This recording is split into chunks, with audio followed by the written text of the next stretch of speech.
하나님의 말씀 창세기 49장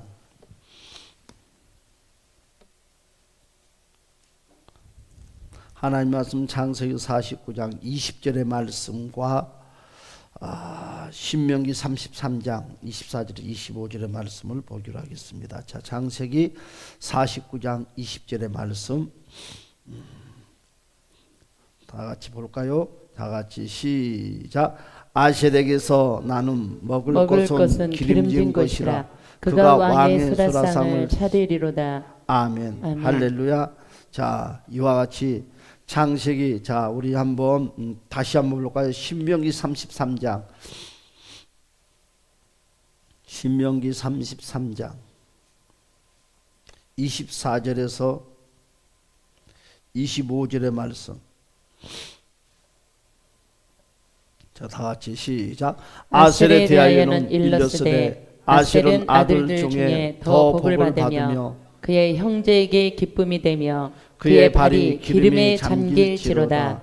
내 문빗장은 철과 노시 될 것이니 내가 사는 날을 따라서 능력이 있으리로다. 아멘. 자, 우리 이와 같이 오늘 자, 사는 날 동안 하나님의 능력을 주시는데 누가 그와 같은 능력의 축복을 받았느냐? 바로 오늘 아셀이라는 사람이 그와 같은 축복을 받았다고 말씀을 하고 있어요. 그런데 이 내용을 자세히 보니까 자, 창세기의 말씀을 보니까 다시 창세기를 볼까요? 창세기 30장. 자, 창세기 30장. 자, 12절에서 13절의 말씀을 보기로 하겠습니다. 다 같이 시작. 레아의 시녀 실바가 둘째 아들을 야곱에게 낳음에 레아가 이르되 기쁘도다. 모든 딸들이 나를 기쁜 자라 하리로다 하고 그의 이름을 아셀이라 하였더라. 밀 거둘 때에 루벤이 나가서 들에서 합 한 채를 얻어 아멘. 할렐루야. 자, 오늘 이 아셀이라는 사람에 대해서 소개를 하고 있어요. 그런데 오늘 창세기 30장 12절과 13절의 말씀 보았더니 레아의 시녀 실바돼요. 둘째 아들 야곱에게서 낳음에 레아가 가로되 기쁘도다. 내 딸들이 나를 기쁜 자라 하리로다 하고 이름은 아셀이라 하였더라 그랬어요. 여러분, 우리는 오늘 본문 읽었던 이 내용을 잘 몰라요. 아셀에 대해 관심들이 약해요. 그런데 성경에는 밝히 우리에게 말씀을 하시기를 오늘 아셀에 대해서 축복받는 자들, 축복받는 자, 축복받는 사람이라고 우리에게 소개를 하고 있어요. 아셀의 이름의 뜻은 기쁨이라는 뜻을 갖고 있습니다.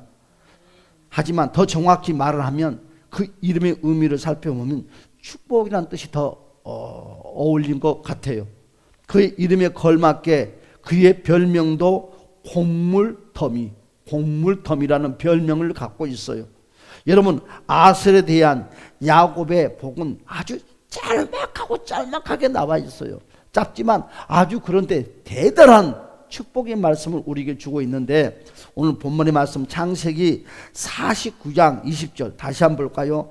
여러분, 본문 말씀 창세기 49장 여러분 20절에 오늘 본문의 말씀 그랬지요? 다시 볼까요? 다시 한번 읽어봅시다. 시작. 아셀에게서 나는 먹을 것은 기름진 것이라 그가 왕의 수라상을 차리리로다. 뭐라고 그랬어요? 창세기 49장 20절에 아셀에게서 나는 먹을 것은 바로 먹을 것은 기름진 것이 돼요. 얼마나 좋으면. 그러면서 그가 왕의 수라상을 차리리로다 그랬어요. 여기서 기름진 것은 무엇을 말하고 있어요? 아셀이 최고의 것을 생산한 자가 되었다는 거예요. 야곱은 뭐냐? 아셀은 하는 것마다 최고로 만들어지는 바로 그런 축복의 주인공이었어요. 그가 생산한 것은요, 왕의 수라상에 올라가는 가치로 인정을 받을 만한 그만한 큰 것이었습니다. 그 어떠한 그 누구도 책망하거나 경고도 없이 최고의 복만을 선포했다는 것입니다. 그런데요, 오늘 신명기 33장 24절과 25절의 말씀을 보니까 모세가 이와 같이 말씀을 하고 있어요. 신명기 여러분 33장 24절 25절에서 모세가 뭐라고 말씀을 하고 이렇게 말씀을 하고 있잖아요. 시작. 아셀에 대하여는 일렀으되 아셀은 아들들 중에 더 복을 받으며 뭐라고요? 모세가 이렇게 말했어요. 아셀에 대하여 일렀으되 아셀은 아들들 중에서 더 복을 받으며 누가 말? 모세가 말을 하는 거예요. 다음 시작. 그의 형제에게 기쁨이 되며 그의 발이 기쁨에 잠길지로다. 뭐라고요? 그 형제들에게 기쁨이 된대요. 그리고 그의 발이 기름에 잠길지로다. 그런 말씀이었어요. 그러면서 25절에 뭐라고 그랬습니까? 시작. 내 문빗장은 철과 노시 될 것이니 내가 사는 날을 따라서 능력이 있으리로다. 아멘 할렐루야.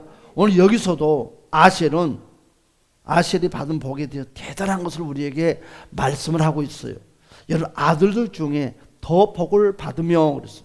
다른 형제들보다 더 큰 복을 차지하게 된다는 것을 말씀을 하고 있습니다.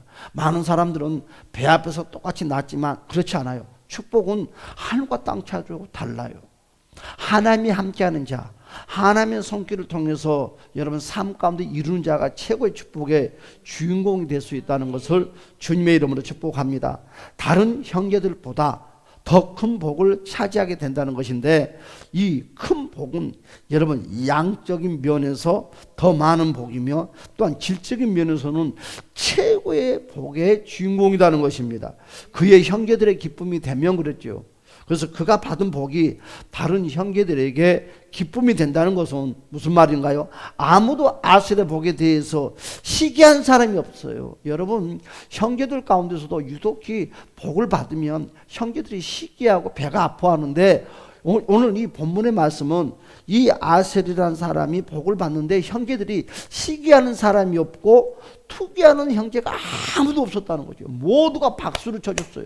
그러니까 이 아셀이라는 사람은 축복만 받아서 거두는 일만 하는 것이 아니라 이와 같은 축복들을 형제들에게 두루두루 서로 베푸는 일도 최고였다는 거죠. 이웃에 대해서도 어려운 사람에 대해서도 그가 자기 창고에만 가득 채우는 것이 아니라 두루두루 형제들을 살피고 또한 이웃들을 살피는 일을 하다 보니까 사람들이 늘 칭송이 자자했다는 거죠. 여러분 이와 같은 믿음이 이와 같은 모습이 우리의 믿음과 우리의 축복이 되시기를 주님의 이름을 축복합니다. 그의 발은 기름에 잠기로다. 기름에 잠겼대요.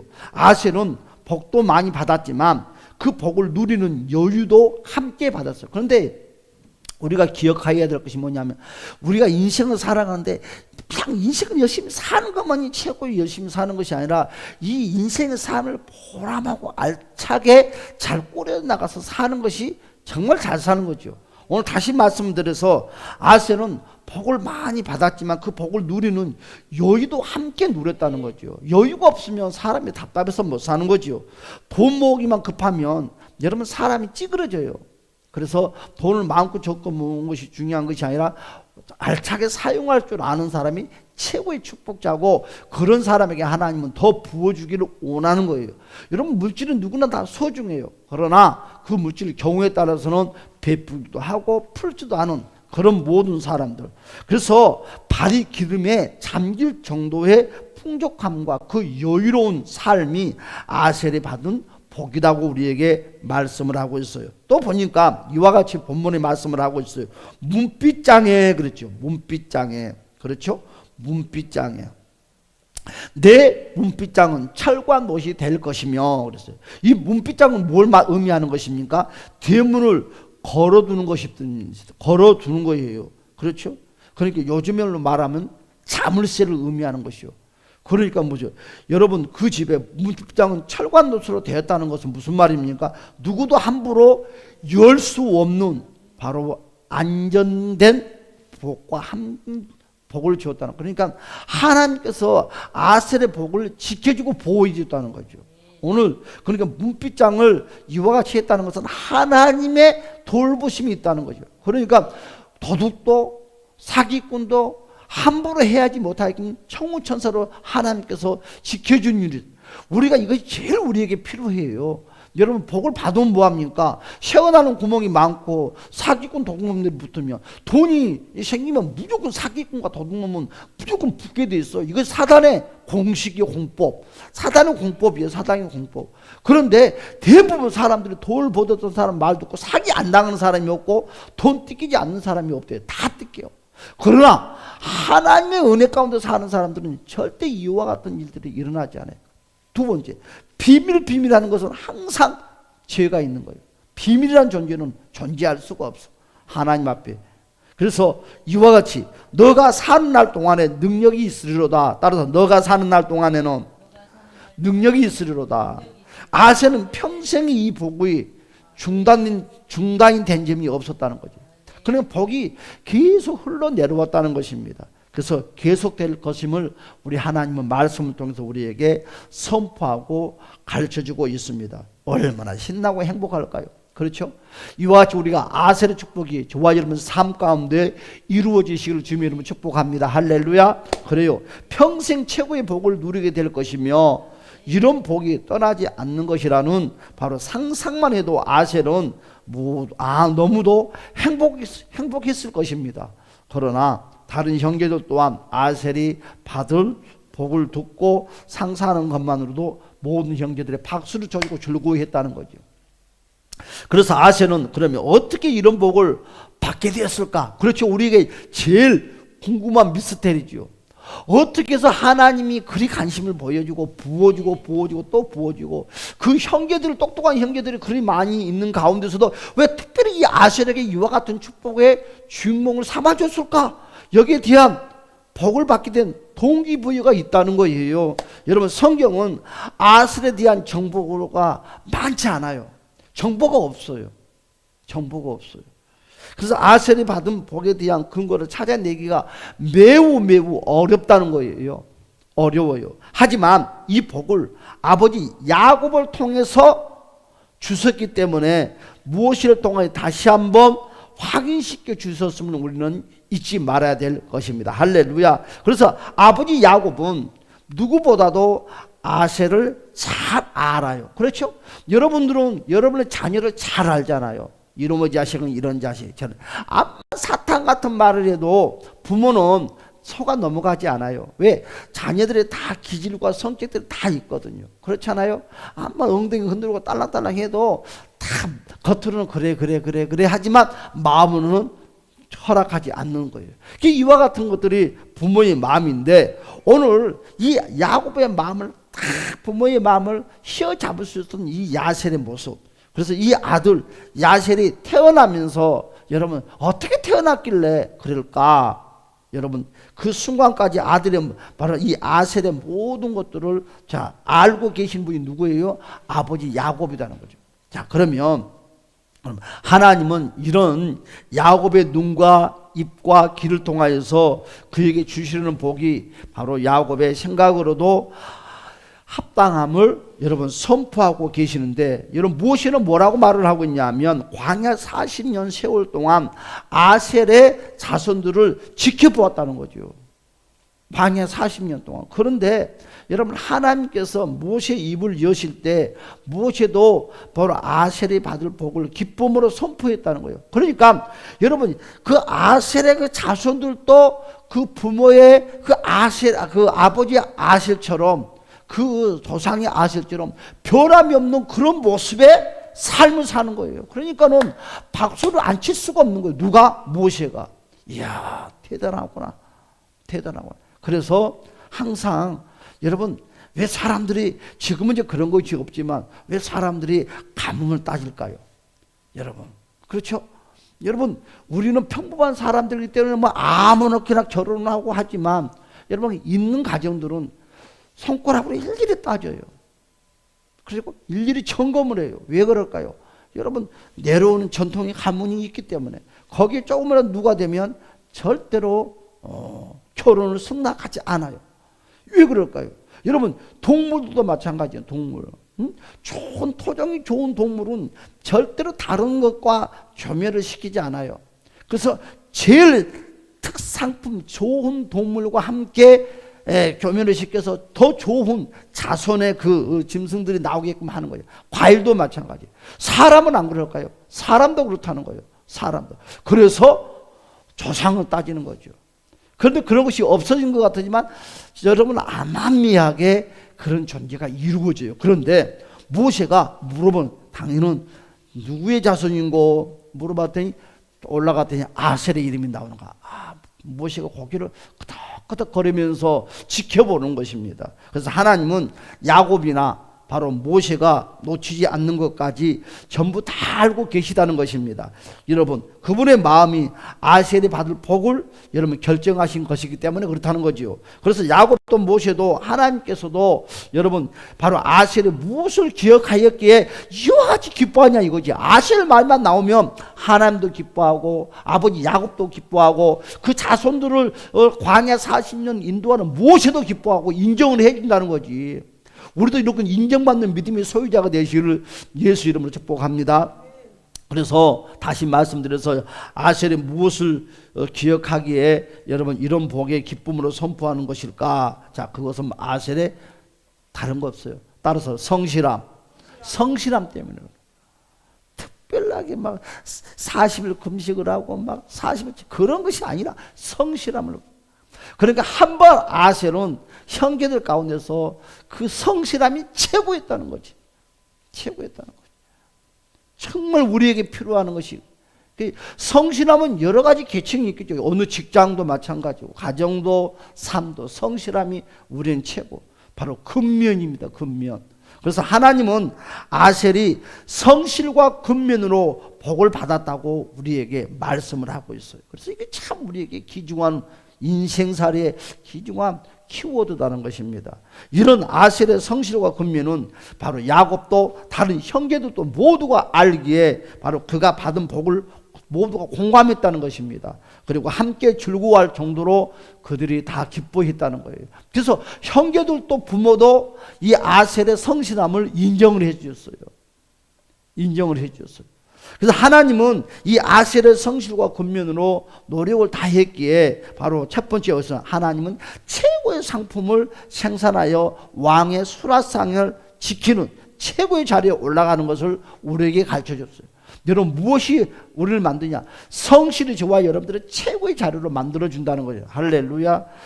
두 번째, 하나님은 아셀의 성실과 근면으로 노력을 다했기에 뭐였습니까? 다른 형제들보다 더 일함을 만큼 더 큰 복을 주었더라. 어떤 사람들은요 열심히 일을 하는데도 성과가 오르지 못한 사람들이 있어요. 그렇죠? 더 열심히 뭔가를 하는데 성과가 이루지 못한 사람들은 여러분 우리는 그걸 다 속일 수도 있지만 하나님은 속일 수가 없어요. 하나님은 불꽃 눈동자로 저와 여러분을 보기 때문에 우리의 마음 폐부까지 보시는 분이기 때문에 그래서 진정한 성실은 사람들 앞에서도 성실하지만 아무도 없는 자리에서도 그 성실이 인정받는 그 성실이 최고의 믿음이요 최고의 신앙이요 최고의 모습입니다. 그래서 이렇게 말을 해야 합니다.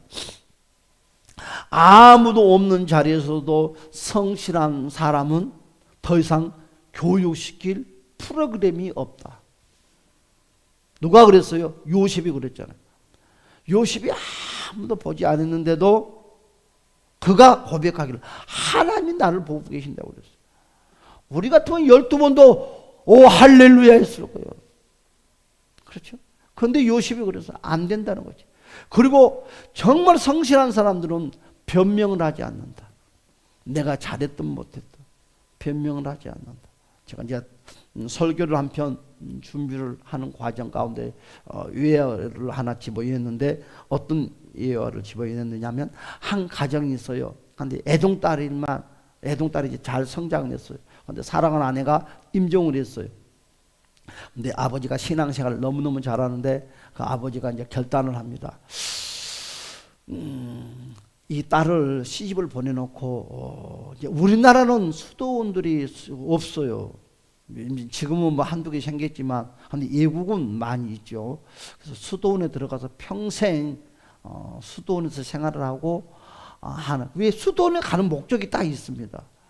기도원하고 수도원은 달라요.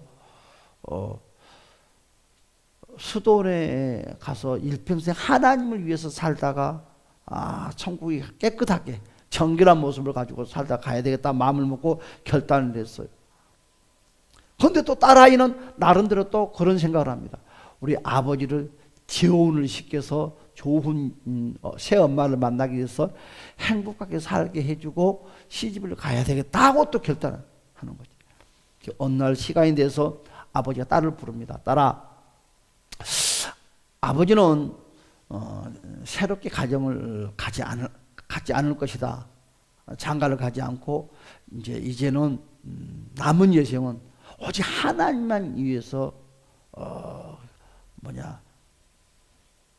살고 싶다. 그래서 수도원에 들어가서 조용하게 내 생명을 다하는 날까지 조용히 살다 가고 싶다. 그리 말을 하는 거예요. 그러니까 딸아이가 그러면서 너는 결정해라.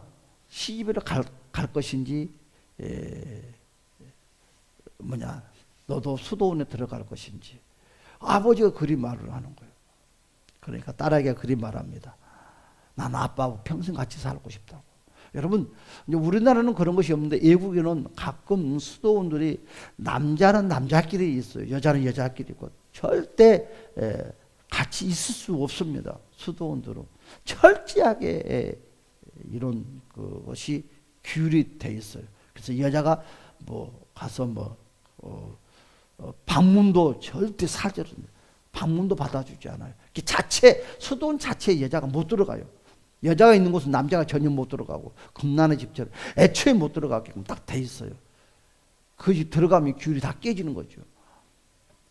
그리 하는데 딸아이가 평생 아빠하고 살겠다고 하면서 딸아이가 곰곰이 생각해서 변장을 합니다. 남자처럼 변장해서 아빠가 들어간 수도원을 같이 들어가는 거예요. 그런데 수도원이 얼마나 땅속에 산 깊이 있느냐 하면 시장을 보러 가는데 3일이 걸리는 거예요. 시장까지 오는데 3일 꼬박 걸어서 3일 2박 3일이 걸리는 거예요. 가다가 힘이 드니까 여관에서 꼭 하루를 주무시고 가야 되는 거예요. 한 달에 하면서 이 수도사를 선정을 해서 3사람씩 시장을 보내는 것입니다. 그런데 이 딸아이가 남자잖아요. 그런데 외모가 너무너무 예쁘고 상냥하니까 이 수도원장이 남자의 분장을 하는 이분을 꼭 보내는 거예요. 2사람만 뽑고. 왜 그러냐? 이왕이면 수도원의 좋은 이미지를 갖게 하기 위해서. 늘 들락날락합니다. 그런데 세월이 지났는데 어느 여관방에 잠을 자는데 수도원에 들어왔는데 그 여관 주인이 수도원에 찾아왔어. 찾아온 이유가 뭐냐면 자기 딸이 임신을 했다는 거죠. 임신을 했다고 그러니까는 뒤집어지는 거죠. 그래서 범인이 누구냐고 물어봤는데 아무도 그런 사람이 없다고 하니까 그 수도원이 그리 말을 합니다. 수도원장이 세상에 예수님만 처녀의 몸을 빌려서 태어난 줄 알았는데 그 여관에 있는 그 딸도 예수님처럼 처녀의 몸을 빌려서 태어났구만. 그리 말을 하면서 모든 사람들 다 해산을 시킵니다. 그렇죠. 범인을 못 잡았으니까 누군가가 나쁜 행위를 하는 것은 규정사실이니까 해산을 시키려고 하는데 그때 그 딸아이가 손을 듭니다. 내가 그랬다고. 그래서 추방을 시킵니다. 그런데 이 딸아이의 목적이 뭐예요? 평생 동안 아버지를 지켜주겠다는 그 마음. 그래서 이 수도원이 된 이 딸아이가 이 수도원 문 밖에, 그러니까 성 밖에서 조그만 오두막집을 짓고 평생 거기서 삽니다. 가는 수도사들이 오고 가고 하면서 계속 손가락질을 합니다. 나쁜 놈이라고. 남의 귀한 딸을 임신시킨 음란이 강한 사람이다. 사람들이 부정적으로 계속 돌팔미를 던지고 욕설을 합니다. 그래도 한 번도 거기에 변명을 하지 않고 꼭 참습니다. 세월이 지나서 아버님이 임종을 했어요. 임종이 끝나고 나니까 이제 어떻게 말을 합니까? 많은 사람들이 청거를 합니다. 이분을 다시 수도원으로 받아주자고. 받아줬는데 사람들이 평이 안 좋잖아요. 계속 사람들이 왕따를 시킵니다. 한 사람도 같이 밥을 먹어주는 사람, 같이 이야기하는 사람 아무도 없는 거예요. 오직 애토리처럼 혼자서만 수도원에서 사람들에게 무시당하면서 생활을 하고 이제 연세가 지긋하게 들어서 임종을 했다는 거죠. 그 낙인이 찍혔어요. 낙인, 안 좋은 낙인이 찍혔어요. 그런데 변명도 하지 않고 임종을 했어요. 여러분 이제 임종을 하게 되면 다 옷을 갈아입혀야 되니까 옷을 벗겨야 되잖아요. 옷을 싹 벗겨보니까 그 남자 수도사가 누구예요? 여인이었다는 거죠. 여인. 얼마든지 변명할 수 있고 얼마든지 말할 수 있지만 그 수도사인 그 여인은 끝까지 변명하지 않고 믿음의 그 겸손, 성실을 끝까지 지키고 그때부터 많은 사람들이 그 여인 앞에 굴복을 했다고 그래요. 여러분 바로 그거예요. 믿음은 무엇일까? 여러분 우리가 인생을 살아가면서 모함을 당할 때가 참 많아요. 뭐 멀리 있는 사람들은 모함 당하는 것은 괜찮지만 가까이 있는 사람들, 뭐 부부간에도 그럴 수 있고 친구간에도 그럴 수 있고 그러면 대부분 사람들은 거기에 대해서 변명을 하고 거기에 대해서 말을 하려고 하지만 직장에서도 마찬가지죠. 해야 될 때도 있겠지만 그런데 정말 믿음의 권면은 믿음의 성실은 무엇이냐? 모함을 당해도 하나님과 함께 잘 인내할 줄 아는 사람이 그렇지 않는가? 그렇죠? 그 여인은 자기가 보여주면 되잖아요. 간단하게 내가 보여주면 되지. 내가 여자다고. 그런데 그 여인은 끝까지 그 자리를 잘 지탱했어요. 오늘 이 아셀이라는 사람 얼마나 이 아셀이라는 이 사람이 이 성실하고 근면했으면 하나님께 인정을 받고 아버지 야곱에게 인정을 받고 또한 그 자손들도 여러분 광야 40년 동안 인정을 받았으면 모세까지도 인정을 해줬을까? 그렇죠? 정말 대단한 것 같아요. 그래서 형제들보다 더 열심히 일했다는 거죠. 더 열심히 성실했다는 것입니다. 그래서 아셀의 성실함을 모두가 보고 알기에 그가 받을 복을 아무도 시기하고 질투하는 사람이 없었다는 것입니다. 그래서 성실함으로 복을 받는 자는 누리는 복을 하나님이 주신다는 거죠. 사람이 주는 것이 아니라. 그래서 받을 바로 뭐라고 했습니까? 받을 기름에 담그고 발을 기름에 담그고 그 여유로운 생을 누리게 했다는 거죠. 그리고 아무도 그 복을 빼앗지 못하게끔 하나님께서 청문천사로 여러분 지키게 했다는 거죠. 여러분 우리는 인생을 살아가는데 청문천사가 꼭 지켜줘야지만 우리는 승리할 수가 있어요. 그렇지 않냐면 세상에 어둠이 악한 것들의 사기꾼들에게 우리는 도저히 그것을 극복할 수가 없다는 것입니다. 자, 그러면 나는 어떤 사람이라고 생각을 하는가? 내 주변 사람들은 나에 대해서 어떻게 평가를 하는가? 참 이거 힘들죠. 응? 아셀처럼 인정을 해주는 그런 사람인가? 자신에 대한 냉정한 평가를 한번 해보신 여러분 경험이 있습니까? 나는 나에 대해서 주변의 사람들이 나를 평가한다면 어떻게 할까? 다른 사람들은 나를 어떻게 생각할까? 여러분 나를 바라보는 다른 사람들의 시선과 불편하게 느껴지지 않는가? 오늘 한 번쯤은 이 아셀처럼 생각을 해봐야 되겠죠. 내게 맡겨진 일에 대해서 우리는 어떻게 생각합니까? 나는 어떤 자세를 가지고 있는가? 그렇죠? 다른 사람들은 내가 일하는 모습을 보면서 어떤 말들을 하고 있을까? 그렇죠? 내가 하는 일을 보면서. 그래서 복은 저절로 주어진 것이에요. 복은 저절로 복은 오는 복은 세상도 그렇고 영적인 세계도 그런 것은 없어요. 복은 저절로 있는 것은 없어요. 복은 저절로 주어지는 것이 아니라 복은 생각만으로 내 것이 되는 것이 아니에요. 복은 절대로. 그래서 꼭 우리에게 필요한 것은 아셀처럼 성실함이 꼭 복을 끌어들이는 자석이다. 성실은요 자석과 같은 거예요. 복을 끌어들이고 사람의 마음을 끌어들이는 역할을 한다는 것입니다. 그래서 우리는 아셀의 모습을 보면서 나는 다른 사람들이 무엇인지 찾아보시기를 주님으로 축복합니다. 자, 두 번째, 복은 과정과 결과가 꼭 있다는 거죠. 과정과 결과가 있어요. 그래서 남이 받은 복은 부끄러워할 줄 알면서 여러분 자신이 받은 복은 준비할 줄 모르는 어리석음에서 깨어나야 된다는 거죠. 꼭 준비가 필요하다는 것입니다. 그래서 성실한 자가 복을 받을 자입니다. 그래서 게으르고 나태하면 어떻게 됩니까? 생각뿐인 사람들, 생각이 만리장성 사는 사람은 절대로 축복 못 받아. 여러분 생각이 만리장성은 많은 사람들은 절대 성실한 사람이 아니에요. 여러분 바로 게으른 사람들이, 나태한 사람들의 생각이 만리장성으로 싸고 살아요. 대부분. 그래서 절대 복을 받을 수가 없다. 그래서 부지런하게 자신을 가꾸고 열심히 최선을 다하는 자로 우리는 한 걸음 한 걸음 나아가는 우리 모두가 되시를 주님의 이름으로 간절히 축복합니다. 그래서 아셀은 최고가 되었다고 그랬죠. 그래서 저와 여러분들도 최고가 됩시다. 할렐루야.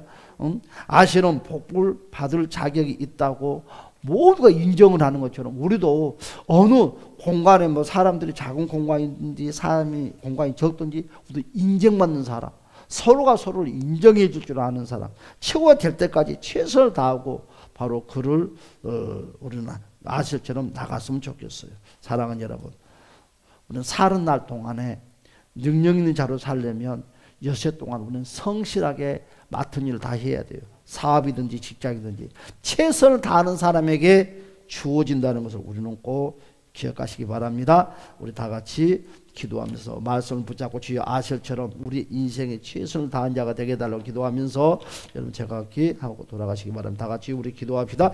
주여 주여 주여. 오 할렐루야. 참 좋으신 우리 주여.